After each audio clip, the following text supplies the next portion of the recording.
Restez avec nous. À venir, le fait du jour d'Anissa Araou qui reviendra sur le don de sang au Maroc. Bonjour Anissa. Bonjour Nadia. Comment allez-vous? Ça va, j'arrive avec de bonnes nouvelles, alors tout va bien. Ah, tant mieux. De quoi vous allez nous parler? Du sang aujourd'hui, la campagne du don de sang au Maroc. Tout à fait. Qu'en est-il alors? Alors, la caravane de don du sang, lancée le 19 février dernier par le ministère de la Santé, a dépassé les attentes fixées. Le nombre de donneurs a atteint les 10 109 personnes à l'échelle nationale, dépassant les 7 500 sacs de sang initialement prévus. Alors, c'est une très bonne nouvelle, comme je vous le disais.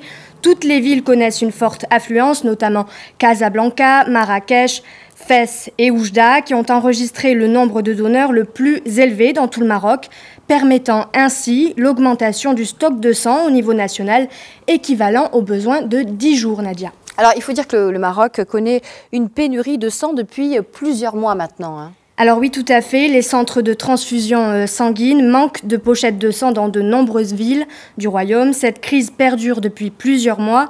Elle risque d'entraîner un péril éminent, évidemment, pour les malades. Avant le départ de la caravane, les hôpitaux ne pouvaient couvrir les besoins équivalents à 5 jours seulement. La caravane a donc pour objectif d'atteindre un stock de sécurité égal au moins à 12 jours de consommation, ce qui correspond à une consommation de 45 000 sachets sanguins. Donc on est tout près du but. Notons que l'Organisation mondiale de la santé recommande que 2% de la population donne régulièrement son sang au Maroc et on atteint à peine les 0,08% dans le royaume. Et quelles sont les conditions à remplir pour pouvoir donner son sang ? Alors, si en règle générale, toute personne âgée de 18 à 60 ans peut donner son sang, il existe cependant quelques contre-indications. Donc, par exemple, si vous venez de subir une opération dentaire ou une opération chirurgicale en général, il est recommandé d'attendre 6 mois avant de faire un don.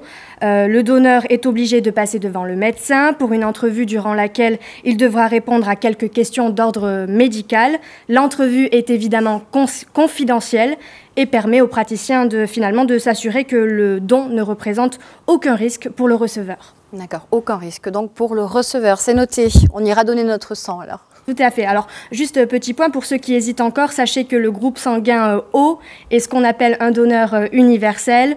Le groupe sanguin peut être...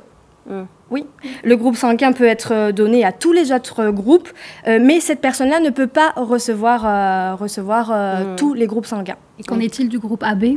Alors, le groupe AB peut donner seulement, reçoit de tout le monde, mais ne peut donner seulement que groupe O et AB. Donc, voilà. Pas que AB. Que AB, pardon. Voilà, c'est ça, tout à fait. Voilà, donc voilà, c'est bon à savoir et courez donner votre sang, c'est très important. Voilà. Le message est passé. Merci Anissa. Beaucoup.